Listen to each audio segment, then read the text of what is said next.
지리산 자연보호구역의 깊숙한 곳에서 새벽이 밝아오고 있었다. 한국 남부의 이 울창하고 푸르른 숲은 마치 최면에 걸린 듯한 고요함으로 하루를 시작했다. 낮게 깔린 안개가 고대 나무들의 노출된 뿌리 사이로 천천히 미끄러져 가고 희귀한 새들의 간헐적인 지저김이 빽빽한 초목 사이에 숨겨진 시냇물의 먼 소리와 어우러졌다. 공기는 습기와 살아있는 흙 냄새로 가득했다. 모든 것이 시간 속에 멈춰있는 듯한 정글이 진정한 모습을 드러내기 전에 주는 평화의 착각 같은 아침이었다. 이 보호받는 숲의 심장부에서 이 새로운 환경에 적응한 고릴라 무리가 주변 생태계와 조용한 균형을 이루며 살고 있었다. 성우적인 보존 프로젝트를 통해 다시 도입된 그들은 단순히 힘뿐만 아니라 신뢰와 생존 본능에 의해 지배되는 견고한 사회 구조를 형성했다. 이 무리의 중심에는 백호가 있었다. 흰 호랑이를 의미하는 이름을 가진 이 위풍당당한 실버백은 조용하지만 길들여지지 않는 자세에 대한 상징적 언급이었다. 그의 체격은 거대했지만 그의 눈은 조상의 평온함을 담고 있었고 그의 침묵은 어떤 울음소리보다도 더 큰 권위를 보여주었다. 그는 무리의 척추였으며 특히 그의 어린 아들 진주를 세심하게 돌보는 수호자였다. 진주는 무질서한 에너지와 생생한 눈을 가진 작은 생명체로 아직 자신을 둘러싼 세계의 무게를 모르고 있었다. 그날 아침 진주는 공터 근처에서 놀고 있었다. 나무십 사이로 스며든 햇살 속에서 춤추는 파란 나비를 쫓아 뛰어다녔다. 이 순간의 가벼움은 몇 미터 떨어진 쓰러진 나무 줄기에서 지켜보고 있는 백호의 항상 경계하는 시선과 대조를 이뤘다. 그의 눈은 짧은 주기로 주변을 스캔하며 마치 인간이 들을 수 없는 것을 들을 수 있는 것처럼 위험이 나타나기 전에 소리를 포착하는 듯했다. 어린 고릴라가 가슴을 가볍게 두드리며 어른의 으르렁거림을 흉내내려고 하며 산만해져 있을 때 젊고 관찰력이 예리한 암컷 아름이 미묘한 세부사항을 알아챘다. 나비의 갑작스러운 사라짐과 숲 한쪽 구석에 떠도는 이상한 정적이었다. 아름은 가장 경험이 많은 암컷 중 하나인 유나를 향해 몸을 돌렸다. 유나도 이미 자세를 경직시키고 있었는데 마치 보이지 않는 전류가 그들 사이를 지나간 것 같았다. 아무 말도 하지 않았다. 하지만 정글이 방금 톤을 바꾼 것이었다. 주변의 울창한 숲 속에서 무언가가 치명적인 인내심을 가지고 기어가고 있었다. 거의 5m 길이의 아프리카 뱀, 비단뱀이 마른 잎사귀 사이로 미끄러져 가고 있었다. 바닥과 섞이는 얼룩진 비늘로 위장한 채로 말이다. 이 생물은 이국적인 동물의 불법 거래로 인해 탈출하여 한국의 숲에서 새롭고 비옥한 영토를 찾은 토착이 아닌 포식자였다. 조상의 정확성으로 움직이며 소음을 만들지 않았다. 단지 감각만 있을 뿐이었다. 그의 온 몸이 하나의 무기였다. 독이 필요하지 않았다. 단지 주변 세계를 소리가 멈출 때까지 조이는 적절한 순간만 있으면 되었다. 진주가 뿌리에 걸려 넘어져 웃었지만 자신의 발걸음이 필요 이상으로 울린다는 것을 깨닫지 못했다. 반면 백호는 무언가를 알아챘다. 명확한 소리는 아니었지만 깨진 패턴이었다. 바람의 소음이 방향을 바꾸고 그와 함께 건조하고 약간 금속성인 냄새를 가져왔다. 그는 천천히 일어섰다. 부하 중 하나인 동해가 산책에서 돌아와 돌 침대 근처에서 발견한 건조된 뱀 허물 조각을 손에 들고 있었다. 그 지역의 어떤 토착 파충류에게도 너무 컸다. 그것을 보자 백호는 잠깐 얼어붙었다. 그는 그 형태와 내재된 위협을 인식했다. 그는 으르렁거리지 않았다. 그저 움직일 뿐이었다. 비가 예고 없이 시작되었다. 가늘고 차가운 비가 시야를 방해하고 소음을 흡수했다. 진주가 높은 소리에 끌려 속이 빈 나무 줄기에 접근했고 백호는 이미 움직이고 있었다. 망설임은 없었다. 오직 행동만 있었다. 살아있는 그림자처럼 어둠에서 나타난 비단뱀이 공격할 준비를 했을 때 포식자와 보호자 사이의 충돌은 즉각적이었다. 백호는 온 힘을 다해 돌진하여 뱀의 꼬리를 붙잡고 근처 나무에 던져버렸다. 나무십 흙 긴장감이 폭발했다. 잠시 모든 것이 해결된 것처럼 보였다. 하지만 그 생물은 끈질겼다. 그의 몸은 빠르고 분노한 곡선으로 돌아와 억눌린 천둥의 힘으로 고릴라의 가슴에 몸을 던졌다. 고리들이 형성되기 시작했다. 하나, 둘, 셋. 파충류의 각 고리가 살아있는 밧줄처럼 조여들었다. 백호는 으르렁거리려 했지만 폐에 가해지는 압력이 완전한 소리를 방해했다. 그의 눈은 덤불 뒤에 숨어 나선형 자국이 있는 작은 돌을 꽉 붙잡고 있는 진주를 찾았다. 아버지의 선물이자 침묵하는 보호의 상징이었다. 백호는 몸이 센티미터씩 으깨지고 있었음에도 불구하고 가장 가까운 나무 줄기까지 나아가 남은 적은 공기로 등을 대고 몸을 던져 뱀의 몸을 나무에 둔탁한 소리와 함께 으깨버렸다. 충격은 잔인했지만 뱀은 저항했다. 숲의 다른 지점에서 무리는 충돌에 억눌린 소리를 들었다. 전통적인 부름이 아니었다. 불규칙하고 이상하며 고통으로 잘린 무언가였다. 상민, 아름, 유나, 그리고 동해가 시선을 교환했다. 아무도 말하지 않았다. 그들은 그저 움직였다. 투입으로 전진하는 몸들의 힘에 가지들이 굽어지면서 숲은 깨진 소리에 활기찬 장이 되었다. 폭풍이 거세졌다. 긴급함이 커졌다. 그리고 무리가 공터로 돌진했을 때 발견한 장면은 처참했다. 백호는 여전히 싸우고 있었지만 그의 움직임은 더 느려지고 있었고 힘이 약해지기 시작했다. 이 이야기가 흥미롭다면 우리 채널을 구독하고 좋아요를 누르는 것을 잊지 마세요. 어느 도시에서 우리를 보고 계신지 알려주세요. 계속해보겠습니다. 계획은 없었다. 오직 본능만 있을 뿐이었다. 동해는 뱀의 꼬리를 물고 온 힘으로 당겼다. 유나는 발톱과 이빨로 몸의 중간 부분을 공격했다. 아름은 주위를 뛰어다니며 무거운 나뭇가지로 때려 포식자의 주의를 분산시켰다. 비단뱀은 사방에서 포위당한 자신을 발견했고 한 명의 상대를 질식시키는 전략이 무너졌다. 그녀는 혼란스러워하며 후퇴하기 시작했다. 다중 공격이 그녀의 집중력을 무너뜨렸고 처음으로 그녀는 망설였다. 마지막 경련과 함께 뱀은 그립을 풀고 숲속으로 미끄러져 들어갔다. 뒤에는 구불구불한 흔적과 패배의 냄새만 남겼다. 비가 그치기 시작했다. 백호는 땅에 누워 숨을 헐떡이고 있었고 몸은 멍과 깊은 상처로 얼룩져 있었다. 무리가 조용히 그를 둘러쌌다. 아무도 소리를 내지 않았다. 아무도 축하하지 않았다. 진주가 천천히 은신처에서 나왔다. 아버지에게 걸어가서 아무 말 없이 표시가 있는 작은 돌을 내밀었다. 백호는 힘겹게 눈을 뜨고 무거운 손으로 그 물건을 잡았다. 그들 주위로 다른 이들이 앉았다. 그들은 살과 침묵과 충성의 성벽이었다. 숲이 다시 숨을 쉬기 시작했다. 그리고 그 숨결 속에 진정한 힘이 있었다. 가장 큰 울음소리의 힘이 아니라 그것에 응답하는 결속의 힘이었다. 하지만 이 평온은 오래가지 못했다. 며칠 후 지리산 보호구역의 가장자리에서 이상한 일이 벌어지고 있었다. 박현우 박사는 30대 중반의 야생동물 연구원으로 한국환경부에서 파견되어 이 지역의 생태계 변화를 모니터링하고 있었다. 그의 작은 연구 캠프는 계곡 입구에 자리 잡고 있었는데 그곳에서 그는 몇 주 동안 고릴라 무리의 행동 패턴을 관찰해왔다. 현우의 노트북 화면에는 수십 개의 데이터 그래프가 표시되어 있었다. 온도, 습도, 동물 이동 경로, 식생 분포, 모든 것이 정상적인 범위 내에 있어 보였다. 하지만 최근 며칠 동안 그가 발견한 것은 그의 과학적 이해를 넘어서는 것이었다. 고릴라들의 행동이 변하고 있었다. 그들은 더 조심스러워졌고 더 응집력이 있어졌다. 마치 보이지 않는 위협에 대응하는 것처럼 보였다. 현우는 쌍안경을 들고 무리를 관찰했다. 백호가 여전히 회복 중인 것을 볼 수 있었다. 거대한 실버백은 평소보다 더 천천히 움직였지만 그의 경계심은 전혀 약해지지 않았다. 오히려 더욱 예리해 보였다. 현우는 이것이 단순한 우연의 일치가 아니라는 것을 직감했다. 그날 오후 현우는 이상한 발견을 했다. 고릴라 무리가 자주 이용하는 물가 근처에서 그는 알 수 없는 뱀의 허물을 발견했다. 크기와 패턴을 보아 이것은 분명히 이 지역의 토착종이 아니었다. 현우의 마음이 뛰기 시작했다. 만약 외래종 뱀이 이 보호구역에 들어왔다면 생태계 전체가 위험에 처할 수 있었다. 그는 즉시 서울에 있는 상관인 김민정 박사에게 연락했다. 민정은 국립생물자원관의 선임연구원으로 외래 침입종 문제의 전문가였다. 전화 벨이 울리는 동안 현우는 초조하게 기다렸다. 민정 박사님, 긴급한 상황입니다. 현우의 목소리에는 긴장이 묻어났다. 지리산에서 아프리카 비단뱀의 흔적을 발견했습니다. 크기로 보아 성체이고 이미 이 지역에서 활동하고 있는 것 같습니다. 민정의 응답은 현우가 예상했던 것보다 더 심각했다. 현우야, 그것만이 문제가 아니야. 지난주에 부산항에서 불법 밀수된 동물들이 대량으로 압수됐어. 그중 상당수가 뱀이었는데 몇 마리가 운송 과정에서 탈출한 것으로 보여. 지금까지 우리가 파악한 것은 빙산의 일각일지도 몰라. 현우는 숨이 막혔다. 한 마리도 아니고 여러 마리의 외래종 뱀이 한국의 자연 환경에 풀려났다는 뜻이었다. 그리고 그들은 지리산의 고유한 생태계를 위협하고 있었다.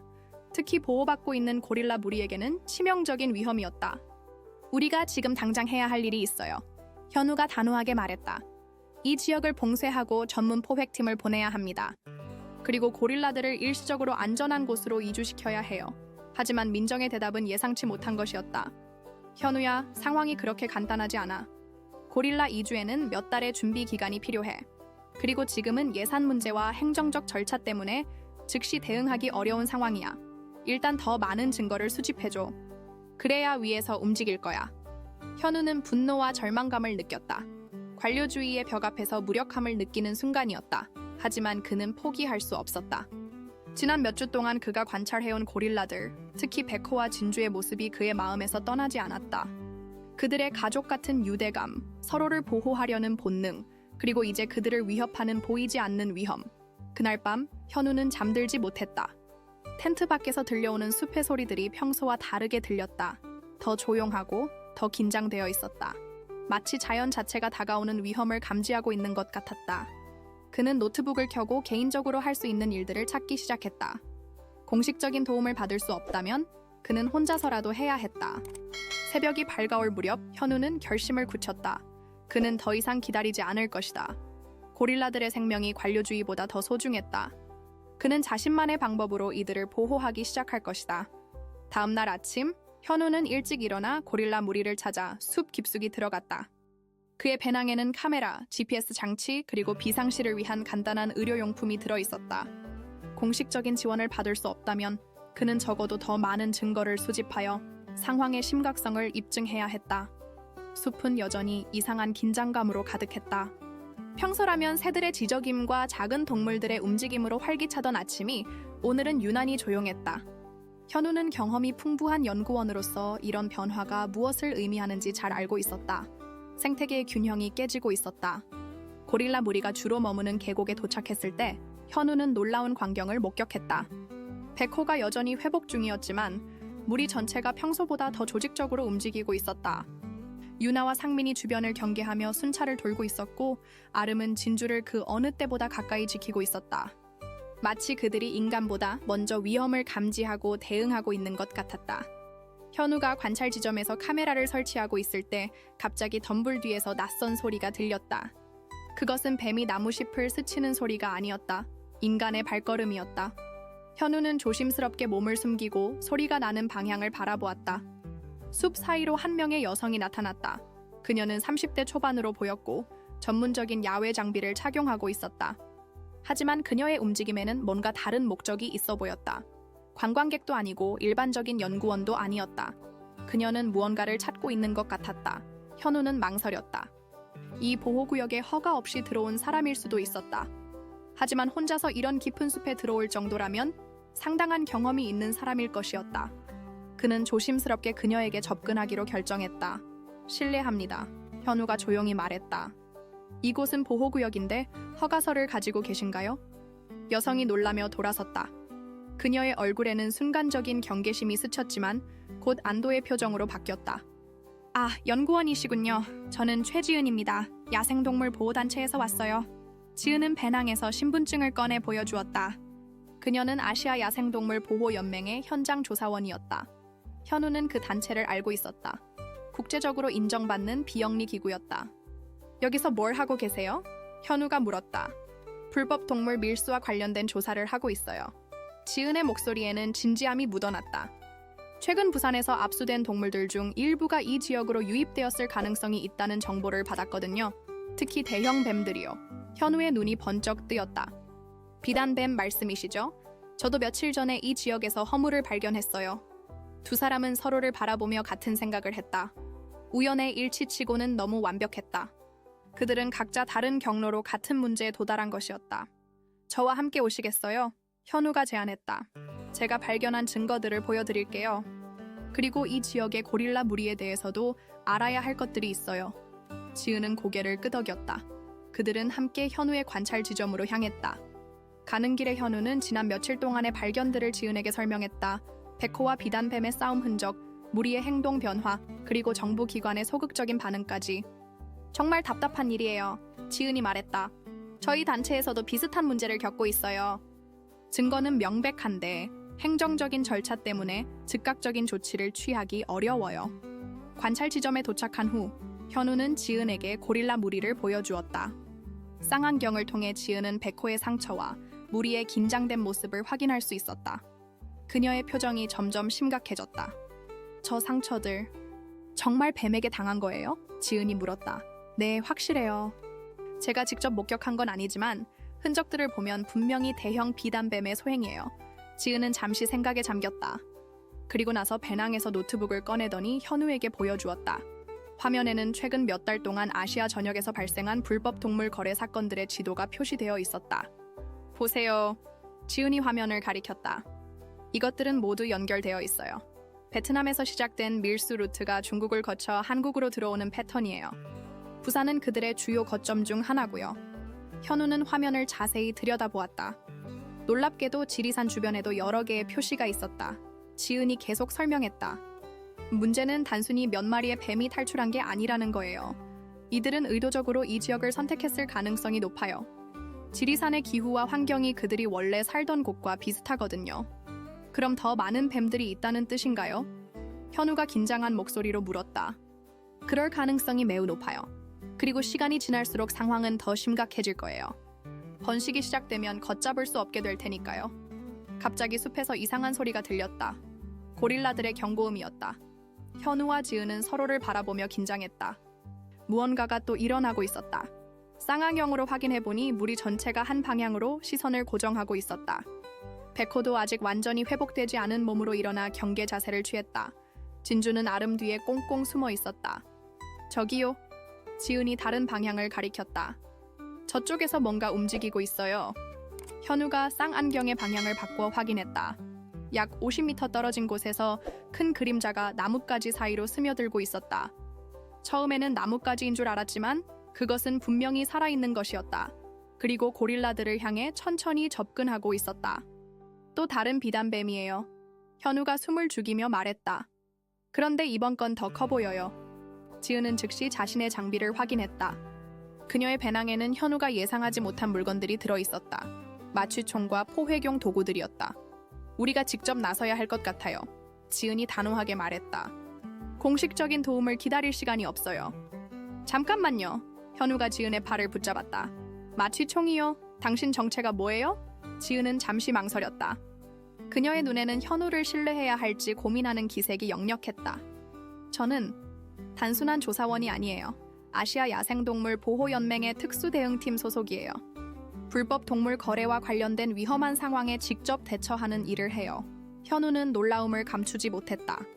그가 우연히 만난 이 여성이 그가 절실히 필요로 했던 바로 그 전문가였다는 것이 믿기지 않았다. 그럼 저 뱀을 잡을 수 있다는 얘긴가요? 할 수는 있어요. 하지만 혼자서는 위험해요. 지은이 쌍안경으로 다시 상황을 확인했다. 저 비단뱀은 아까 백호와 싸운 것보다 훨씬 커요. 아마 6m는 될 것 같은데 이 정도 크기면 성인 고릴라도 충분히 위험해요. 고릴라들의 긴장감은 점점 고조되고 있었다. 상민과 동해가 새로운 위협의 방향으로 천천히 이동하고 있었고 유나는 진주를 더욱 안전한 곳으로 이끌려고 했다. 하지만 진주는 아버지 백호 곁을 떠나려 하지 않았다. 우리가 뭔가 해야 해요. 현우가 초조하게 말했다. 저들을 그냥 두고 볼 수는 없어요. 지은은 깊게 생각에 잠겼다. 그녀는 배낭에서 무정이를 꺼내더니 누군가에게 연락을 시도했다. 하지만 이 깊은 산속에서는 신호가 제대로 잡히지 않았다. 팀원들과 연락이 안 돼요. 지은이 좌절감을 드러냈다. 원래는 내일 합류하기로 되어 있었는데 그때 숲에서 더 큰 소동이 일어났다. 비단뱀이 더 가까이 접근했고 백호가 상처투성이 몸으로 일어나 대치 자세를 취했다. 하지만 이전의 싸움으로 인한 부상 때문에 그의 움직임은 평소보다 훨씬 둔했다. 안 돼요. 현우가 외쳤다. 저 상태로는 또 다른 싸움을 견딜 수 없어요. 지은은 더 이상 망설이지 않았다. 그녀는 마취총을 조립하기 시작했다. 제가 뱀을 마취시킬게요. 당신은 고릴라들이 안전한 곳으로 피할 수 있도록 도와주세요. 어떡해요? 제가 야생동물 훈련사도 아닌데. 소리를 내세요. 큰 소리로 고함을 지르거나 뭔가를 던져서 그들의 주의를 이쪽으로 돌리는 거예요. 그러면 뱀도 혼란스러워할 거고 고릴라들도 위험 지역에서 벗어날 시간을 벌 수 있어요. 현우는 과학자로서의 신중함과 생명을 구해야 한다는 절박함 사이에서 갈등했다. 하지만 백호의 고통스러운 모습을 보자 더 이상 망설일 수 없었다. 알겠어요. 하지만 당신도 조심하세요. 마취총이 빗나가면 걱정 마세요. 이런 상황은 처음이 아니거든요. 지은은 마취총을 어깨에 메고 조심스럽게 더 좋은 위치로 이동했다. 현우는 반대편에서 고릴라들의 시선을 끌 준비를 했다. 그의 심장은 격렬하게 뛰고 있었다. 비단뱀은 이제 고릴라 무리에서 불과 10m 거리까지 접근했다. 그 거대한 몸체가 나무까지 사이로 스며들며 완벽한 사냥 자세를 취하고 있었다. 목표는 분명했다. 아직 완전히 회복되지 않은 백호였다. 현우가 큰 돌을 집어들고 나무에 던지며 소리쳤다. 여기요, 이쪽이에요. 갑작스러운 소음에 놀란 고릴라들이 현우 쪽을 바라봤다. 동시에 비단뱀도 예상치 못한 방해에 순간적으로 혼란을 보였다. 바로 그 순간 지은이 반가세를 당겼다. 마취탄이 바람을 가르며 날아갔지만 비단뱀의 빠른 움직임 때문에 완전히 명중하지 못했다. 탄환은 뱀의 몸 옆을 스치고 지나갔다. 하지만 이것만으로도 충분한 효과가 있었다. 비단뱀은 완전히 방향을 잃고 혼란스러워했다. 다시 한번 지은이 재빨리 두 번째 마취탄을 장전했다. 하지만 놀란 비단뱀은 예상과 다른 방향으로 움직였다. 고릴라들에게서 멀어지는 대신 오히려 현우가 있는 방향으로 돌진한 것이었다. 거대한 뱀이 분노에 찬 속도로 접근하는 모습을 본 현우는 얼어붙었다. 현우씨, 피하세요. 지은이 절규했다. 현우는 본능적으로 뒤로 물러섰지만 발이 뿌리에 걸려 넘어졌다. 비단뱀이 그를 향해 몸을 일으키는 순간 예상치 못한 일이 벌어졌다. 백호가 갑자기 뛰어나왔다. 아직 상처가 아물지 않은 채로 거대한 실버백이 비단뱀과 현우 사이에 몸을 던진 것이었다. 고릴라의 눈에는 분명한 의도가 있었다. 자신을 도우려 했던 인간을 보호하겠다는 의지였다. 이럴 수가. 지은이 믿을 수 없다는 표정을 지었다. 비단뱀과 백호가 다시 한번 격돌했다. 하지만 이번에는 상황이 달랐다. 백호의 상태는 이전보다 훨씬 나빴고 비단뱀은 더 컸다. 게다가 이번엔 백호 혼자였다. 다른 무리 구성원들은 진주를 보호하기 위해 거리를 두고 있었다. 지은은 더 가까이 접근해서 정확한 조준을 시도했다. 하지만 뒤엉켜 싸우는 두 거대한 몸체 때문에 명확한 타겟을 잡기 어려웠다. 실수로 백호를 맞힐 위험도 있었다. 현우는 일어나서 다시 소리를 지르며 돌을 던졌다. 그의 목표는 비단뱀의 주의를 분산시키는 것이었다. 몇 개의 돌이 뱀의 몸체에 맞았고 그것은 잠시나마 효과가 있었다. 그 순간을 놓치지 않고 지은이 두 번째 마취탄을 발사했다. 이번에는 정확히 명중했다. 마취제가 비단뱀의 혈관을 타고 퍼지기 시작했고 거대한 포식자의 움직임이 점점 둔해졌다. 하지만 마취제가 완전히 작용하기까지는 시간이 필요했다. 그 사이 백호는 더 심한 상처를 입고 있었다. 그의 숨소리가 점점 거칠어졌고 움직임도 현저히 느려졌다. 빨리 작용해. 지은이 간절하게 중얼거렸다. 드디어 비단뱀의 몸이 서서히 이완되기 시작했다. 죽음의 고리가 풀리고 거대한 뱀이 땅에 쓰러졌다. 마취제가 효과를 발휘한 것이었다. 백호는 힘겹게 일어나려 했지만 그의 다리가 떨리고 있었다. 현우가 조심스럽게 다가갔다. 놀랍게도 백호는 그를 경계하지 않았다. 오히려 지친 눈으로 현우를 바라보며 고개를 살짝 끄덕이는 것 같았다. 정말 믿을 수 없는 일이에요. 지은이 다가와서 말했다. 야생 고릴라가 인간을 보호하다니. 현우는 감동으로 목이 메었다. 우리가 그들을 보호하려 했는데 오히려 그가 저를 구해준 거네요. 하지만 안도의 순간도 잠시였다. 지은이 마취된 비단뱀을 자세히 살펴보더니 심각한 표정을 지었다. 현우씨, 이 뱀을 보세요. 배 부분이 불러있어요. 무슨 뜻이에요? 임신한 것 같아요. 그리고 크기로 보아 상당히 많은 알을 가지고 있을 거예요. 현우의 얼굴이 창백해졌다. 한 마리도 아니고 앞으로 수십 마리의 새끼 비단뱀이 이 숲에 태어날 수 있다는 뜻이었다. 몇 마리나 될 것 같아요? 현우가 떨리는 목소리로 물었다. 지은은 마취된 비단뱀의 배를 조심스럽게 만져보며 계산했다. 크기로 보아 최소 15개에서 30개의 알이 있을 것 같아요. 그리고 부화까지는 아마 2-3주 정도 남았을 거예요. 현우는 절망감을 느꼈다. 한 마리도 감당하기 어려운 상황에서 수십 마리의 새끼 뱀이 태어난다면 지리산 전체 생태계가 파멸적인 피해를 입을 것이었다. 둥지가 어디 있는지 찾아야 해요. 지은이 단호하게 말했다. 비단뱀은 알을 낳은 후 부화할 때까지 그 자리를 지키는 습성이 있어요.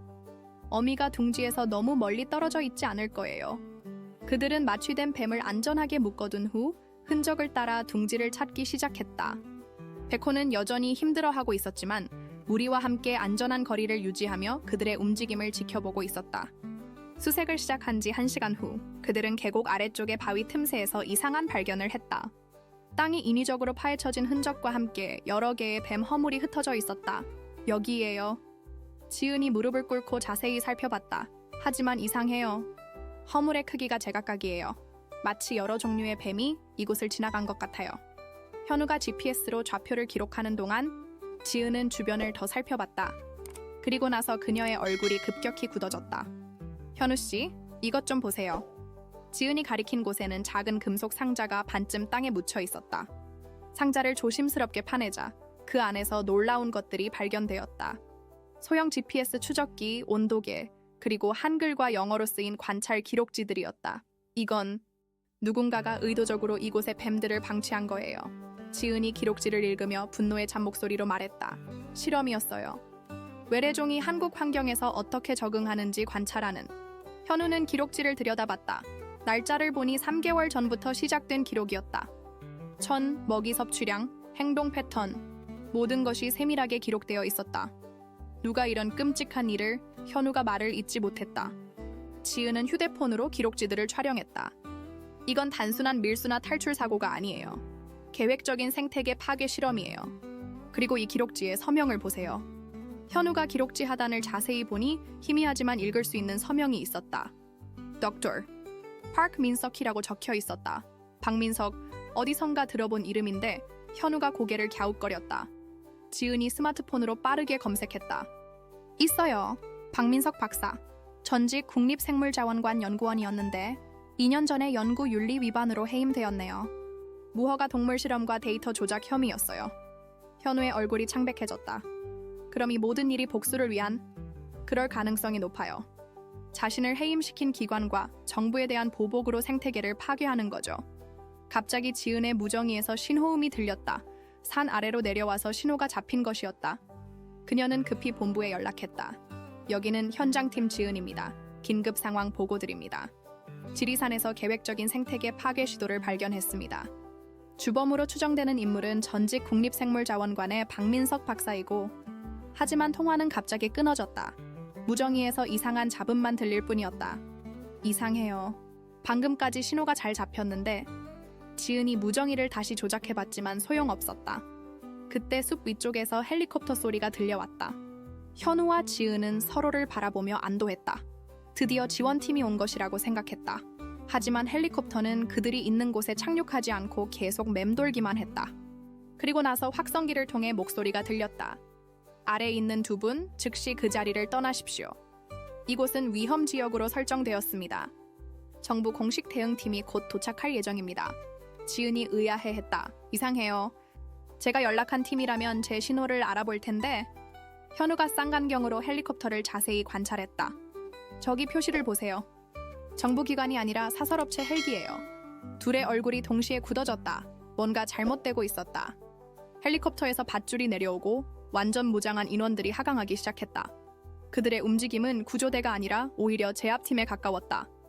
우리가 뭔가 건드리면 안 되는 걸 발견한 것 같아요. 지은이 긴장한 목소리로 말했다. 박민석이 혼자 하는 일이 아니라는 뜻인가요? 현우가 물었다. 되어 큰 조직이 있을 수 있어요. 그리고 우리가 그들의 실험을 방해하고 있는 거죠. 하강하는 인원들이 점점 가까워지고 있었다. 지은은 빠르게 결정을 내렸다. 현우 씨, 저 기록지들과 GPS 좌표를 가지고 다른 방향으로 피하세요. 저는 여기서 시간을 벌게요. 혼자 두고 갈 수는 없어요. 이 증거들이 밖으로 나가야 해요. 그래야 진실이 밝혀져요. 그리고 지은이 잠시 망설이더니 현우에게 작은 USB를 건네줬다. 이 안에 제가 지금까지 수집한 모든 자료가 들어있어요. 절대 잃어버리면 안 돼요. 현우는 USB를 받으며 고민했다. 과학자로서의 양심과 동료를 버리고 갈 수 없다는 마음 사이에서 갈등했다. 그때 고릴라들이 있는 방향에서 이상한 소리가 들렸다. 헬리콥터의 소음에 놀란 무리가 더 깊은 숲으로 도망치고 있었다. 하지만 백호는 여전히 상처 때문에 빠르게 움직일 수 없었다. 백호가 위험해요. 현우가 외쳤다. 지은도 상황을 파악했다. 만약 저 무장한 사람들이 고릴라들을 발견한다면 실험의 증거를 없애기 위해 해로운 일을 할 수도 있었다. 계획을 바꿔야겠어요. 지은이 마취총을 다시 들었다. 우리 둘 다 가야 해요. 고릴라들을 먼저 안전한 곳으로 유도한 다음에 이곳을 빠져나가는 거예요. 하강하는 인원들이 이제 100m까지 접근했다. 시간이 촉박했다. 그런데 어떻게 고릴라들을 유도해요? 현우가 물었다. 지은이 미소를 지었다. 백호가 당신을 신뢰한다는 걸 봤잖아요. 그 신뢰를 이용하는 거예요. 현우는 지은의 말에 놀랐다. 제가요? 하지만 저는 야생동물과 소통하는 방법을 모르는데요. 방법이 있어요. 지은이 배낭에서 작은 장치를 꺼냈다. 이건 고릴라들이 사용하는 저주파 의사소통 신호를 재생할 수 있는 기기예요. 당신이 백호를 구했을 때 그가 보인 반응을 기억해요? 그건 신뢰의 표시였어요. 무장한 인원들이 점점 가까워지고 있었다. 이제 50m도 남지 않았다. 현우는 더 이상 망설일 시간이 없다는 것을 깨달았다. 어떻게 하면 되죠? 지은이 장치를 현우에게 건네며 빠르게 설명했다. 이 버튼을 누르면 따라오라는 의미의 신호가 나가요. 백호가 당신을 신뢰한다면 반응할 거예요. 하지만 천천히, 위협적이지 않게 움직여야 해요. 현우는 깊게 숨을 들이쉬고 고릴라들이 있는 방향으로 조심스럽게 다가갔다. 백호는 여전히 상처 때문에 고통스러워하고 있었지만 현우를 보자 경계를 늦추었다. 장치에서 나오는 저주파 소리는 인간의 귀에는 거의 들리지 않았지만 백호의 반응은 즉각적이었다. 그는 고개를 들고 현우를 바라보더니 천천히 일어났다. 그리고 나서 놀라운 일이 벌어졌다. 백호가 현우를 향해 몇 걸음 다가온 것이었다. 성공이에요. 지은이 흥분하며 속삭였다. 하지만 다른 고릴라들은 여전히 의심스러워했다. 유나는 진주를 꽉 붙잡고 있었고 상민과 동해는 현우와 멀리 있는 헬리콥터를 번갈아 보며 불안해했다. 현우는 백호와의 연결을 더 강화하기 위해 천천히 무릎을 꿇었다. 그리고 나서 예상치 못한 행동을 했다. 그는 백호가 진주에게 준 것과 같은 작은 돌을 주머니에서 꺼내 보여주었다. 며칠 전 현장 조사 중에 우연히 주운 것이었는데 진주의 돌과 비슷한 나선형 무늬가 있었다. 백호의 눈이 번쩍였다. 그는 그 돌의 의미를 이해한 것 같았다. 보호와 신뢰의 상징이었다. 백호는 저주파로 다른 무리 구성원들에게 무언가를 전달했고 놀랍게도 그들이 하나둘씩 현우에게 다가오기 시작했다. 믿을 수 없어요. 지은이 감탄했다. 백호가 당신을 무리의 일원으로 받아들인 거예요. 무장한 인원들이 이제 20m까지 접근했다. 그들의 대화가 들리기 시작했다. 목표물들을 발견했습니다. 2명의 민간인과 고릴라 무리가 있습니다. 박사의 지시대로 하세요. 증거는 모두 회수하고 목격자들은 조용히 처리하세요. 현우와 지은의 등에 차가운 땀이 흘렀다. 그들은 단순히 쫓겨나는 것이 아니라 생명이 위험한 상황이었다. 현우는 장치를 다시 작동시켜 고릴라들에게 위험과 도망을 의미하는 신호를 보냈다. 백호는 즉시 이해했다. 그는 무리에게 신호를 보냈고 고릴라들이 더 깊은 숲으로 이동하기 시작했다. 하지만 백호는 혼자 뒤에 남았다. 그는 현우와 지은을 바라보며 따라오라는 듯한 제스처를 했다. 그가 우리를 보호하려고 해요. 현우가 놀라며 말했다. 이럴 시간이 없어요. 지은이 급했다. 지금 가야 해요. 갑자기 총성이 울렸다. 무장한 인원 중 하나가 경고 사격을 한 것이었다. 멈춰라. 손을 들고 돌아서 현우와 지은은 서로를 바라봤다. 도망칠 시간이 없었다. 하지만 바로 그때 예상치 못한 일이 벌어졌다. 숲의 다른 방향에서 진짜 구조 헬리콥터가 나타난 것이었다. 한국 산림청 마크가 선명하게 보였다. 그리고 확성기에서 들려오는 목소리는 지은이 아는 사람이었다. 여기는 산림청 특수구조대입니다.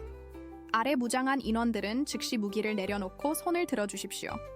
이곳은 국립공원 보호구역이며 무허가 무장 침입은 중범죄입니다. 첫 번째 헬리콥터의 무장한 인원들이 혼란에 빠졌다. 그들은 이런 상황을 예상하지 못했던 것 같았다. 지은이 무정의를 다시 시도했고 이번에는 신호가 잡혔다. 여기는 현장팀 지은입니다. 아시아 야생동물 보호연맹 소속이며 긴급 지원이 필요합니다. 산림청 헬리콥터에서 응답이 왔다. 지은 씨, 신호 받았습니다. 당신의 긴급 신호를 받고 출동했습니다. 안전한 곳으로 대피하세요. 상황이 급반전되었다. 무장한 인원들이 철수를 시작했다. 그들의 계획이 공개되는 것을 원하지 않았던 것이다. 하지만 철수하기 전에 그들 중 한 명이 현우와 지은을 향해 소리쳤다. 이번엔 운이 좋았지만 이 일은 여기서 끝나지 않을 것이다. 박사님의 계획은 이미 시작되었고 당신들이 막을 수 없다. 첫 번째 헬리콥터가 떠나간 후 산림청 구조대가 현우와 지은을 안전하게 구조했다. 마취된 비단뱀도 적절한 보관시설로 이송되었다. 하지만 현우의 마음은 여전히 무거웠다. 고릴라들, 특히 백호와 진주가 안전한지 확신할 수 없었다. 그리고 무장한 인원의 마지막 말이 계속 머릿속에 맴돌았다. 구조 헬리콥터 안에서 지은이 현우에게 다가왔다. 우리가 발견한 증거들 덕분에 수사가 시작될 거예요. 하지만 그들이 말한 대로 이것은 시작에 불과할 수도 있어요. 현우는 창밖으로 지리산의 울창한 숲을 바라봤다. 저 아래 어딘가에서 백호와 그의 가족이 숨어 있을 것이었다. 그들이 다시 평화롭게 살 수 있을까? 지은 씨, 우리가 정말 그들을 보호할 수 있을까요? 현우가 물었다. 지은은 결의의 참 표정으로 대답했다. 해야 해요. 백호가 당신을 믿었듯이 이제 우리가 그들을 지킬 차례예요. 헬리콥터가 산을 벗어나면서 현우는 마지막으로 숲을 바라봤다. 저 멀리 나무들 사이로 거대한 실버백의 실루엣이 보이는 것 같았다. 백호가 그들을 지켜보고 있는 것일까? 하지만 평호는 오래가지 못했다. 착륙장에 도착했을 때 그들을 기다리고 있던 것은 예상치 못한 인물이었다. 정장을 입은 중년 남성이 공식적인 문서를 들고 서 있었다. 현우 박사님과 지은 씨시죠? 저는 환경부 특별조사관 김태현입니다. 두 분이 발견하신 증거들에 대해 긴급히 논의해야 할 일이 있습니다. 현우와 지은은 서로를 바라봤다. 무언가 새로운 국면이 시작되는 것 같았다. 하지만 먼저 알아두셔야 할 것이 있습니다. 김태현 조사관이 심각한 표정으로 말했다. 박민석 박사는 이미 사흘 전에 해외로 도피한 상태입니다. 그리고 그가 지리산에 풀어놓은 것은 비단 뱀만이 아닙니다. 다른 동물들도 있다고요? 현우가 충격을 받으며 물었다. 김태현 조사관이 태블릿을 꺼내 보여주었다. 박민석이 남긴 연구 일지를 복구했습니다. 비단뱀 외에도 독성 개구리, 공격적인 원숭이 종, 그리고 몇 종류의 맹독성 거미들을 이 지역에 풀어놓았습니다. 모두 한국 생태계에는 존재하지 않는 외래종들이죠. 지은의 얼굴이 창백해졌다. 그럼 지금까지 우리가 본 것은 빙산의 일각이었다는 뜻이네요. 맞습니다. 하지만 다행히 두 분이 발견한 증거 덕분에 전체적인 계획을 파악할 수 있었습니다. 김태현이 다른 화면을 보여주었다. 박민석의 목적은 단순한 복수가 아니었어요. 그는 한국의 자연보호 시스템이 얼마나 취약한지 증명하려고 했습니다. 일종의 생태계 테러였죠. 현우는 분노와 절망감을 동시에 느꼈다. 그럼 지리산 전체를 폐쇄해야 하는 건가요? 고릴라들은 어떻게 되고요? 그게 바로 제가 두 분과 상의하고 싶은 부분입니다. 김태현이 미소를 지었다. 정부에서 특별대책팀을 구성하기로 했어요. 현우 박사님은 고릴라 행동학 전문가로, 지은 씨는 외래종 대응 전문가로 참여해 주시길 바랍니다. 지은이 놀라며 물었다. 저희가 정부팀에 들어간다고요? 네. 이번 사건으로 기존의 관료주의적 대응의 한계가 드러났어요. 현장 경험이 있는 전문가들의 직접적인 참여가 필요합니다. 그리고 김태현이 잠시 멈추더니 말을 이었다. 백호가 현우 박사님에게 보인 반응을 들었습니다. 이건 과학적으로 매우 흥미로운 사례예요. 현우는 여전히 걱정이 앞섰다. 하지만 고릴라들의 안전이 우선이에요. 이 모든 위험한 동물들이 그들 주변에 있다면, 그래서 첫 번째 작업이 고릴라들을 임시 보호구역으로 이동시키는 것입니다. 김태현이 설명했다. 지리산에서 약 50km 떨어진 곳에 적합한 시설이 있어요. 하지만 문제는 그들을 어떻게 안전하게 이동시키느냐는 것이죠. 지은이 아이디어를 제시했다. 현우 씨가 백호와 형성한 신뢰관계를 이용할 수 있을 것 같아요. 하지만 매우 신중하게 접근해야 해요. 다음 날 아침, 현우와 지은은 대규모 구조팀과 함께 다시 지리산으로 향했다. 이번에는 수의사, 동물행동학자, 그리고 안전요원들이 함께했다. 모든 준비가 완료되었지만 현우의 마음은 무거웠다. 고릴라들이 마지막으로 목격된 지역에 도착했을 때 숲은 이상하게 조용했다. 평소라면 들려야 할 새소리조차 거의 없었다. 외래종들의 영향이 생태계 전체에 미치고 있는 것 같았다. 현우는 이전에 사용했던 의사소통 장치를 들고 조심스럽게 신호를 보냈다. 몇 분간의 침묵 후 덤불 뒤에서 익숙한 실루엣이 나타났다. 백호였다.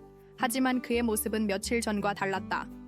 상처는 어느 정도 아물었지만 그의 눈에는 깊은 피로와 경계심이 있었다. 주변의 위험한 상황이 그를 지치게 만든 것 같았다. 현우는 천천히 다가가며 나선형 무늬가 있는 돌을 다시 보여주었다.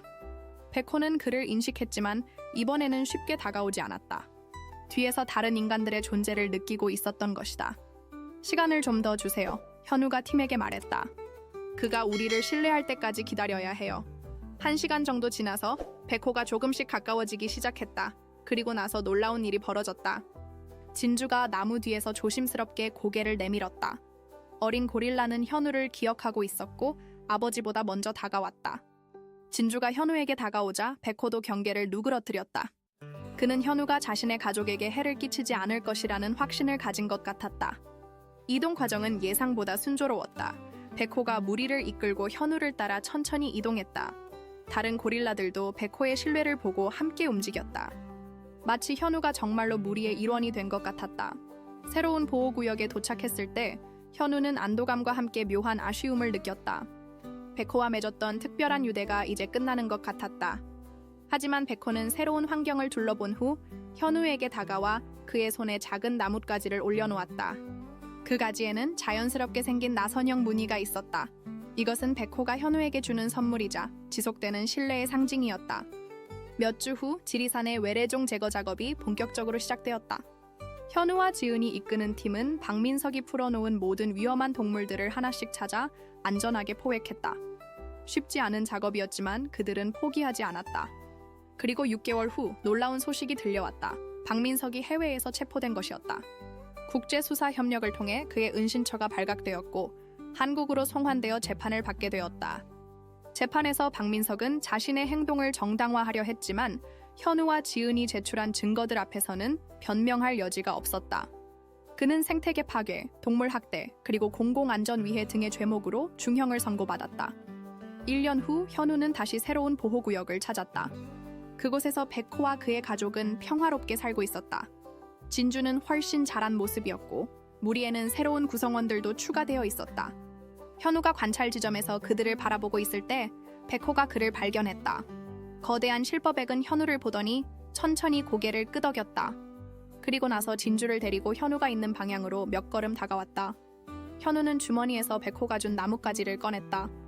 1년이 지났지만 여전히 소중히 간직하고 있었다. 백호는 그것을 보더니 만족스러운 표정을 지었다. 잘 지내고 있구나. 현우가 조용히 중얼거렸다. 지은이 뒤에서 다가왔다. 멋진 광경이네요. 1년 전만 해도 상상할 수 없었던 일이에요. 그래요. 하지만 우리가 해낸 거죠. 현우가 미소 지으며 답했다. 그런데 말이에요, 현우 씨. 지은이 장난스럽게 말했다. 혹시 백호가 당신을 무리의 명예 구성원으로 받아들인 건 아닐까요? 현우는 웃으며 답했다. 그럴지도 모르죠. 하지만 저에게는 더 중요한 것이 있어요. 뭔가요? 우리가 그들을 보호할 수 있다는 확신이에요. 그리고 인간과 자연이 공존할 수 있다는 희망 말이에요. 백호가 진주와 함께 다시 무리로 돌아가는 모습을 보며 현우와 지은은 뿌듯함을 느꼈다. 그들의 작은 노력이 큰 변화를 만들어낸 것이었다. 해가 지면서 지리산은 다시 평화로운 모습을 되찾았다. 새들이 지저귀고 작은 동물들이 뛰어다니는 소리가 들렸다. 생태계가 서서히 회복되고 있었다. 그리고 저 멀리 숲속에서 백호와 그의 가족이 또 하루를 무사히 보내며 내일을 준비하고 있었다. 그들은 이제 안전했다. 그리고 그 안전을 지키는 사람들이 있다는 것을 알고 있었다. 사랑하는 여러분, 백호와 진주, 그리고 현우와 지은의 이야기가 여러분의 마음을 움직였기를 바랍니다. 자연과 인간 사이의 신뢰, 그리고 생명을 지키기 위한 용기에 대한 이 감동적인 여정을 함께해 주셔서 감사합니다. 이와 같은 마음을 움직이는 이야기들로 가득한 특별한 재생 목록을 준비했습니다. 왼쪽을 클릭하시면 찾으실 수 있어요. 이 이야기가 마음에 드셨다면 우리 채널을 구독하고 좋아요 버튼을 눌러주는 것을 잊지 마세요. 매일 우리는 삶의 복잡함을 탐구하는 독특한 이야기들을 가져다 드립니다. 다가올 콘텐츠들을 놓치지 마세요. 댓글에서 여러분을 기다리고 있겠습니다.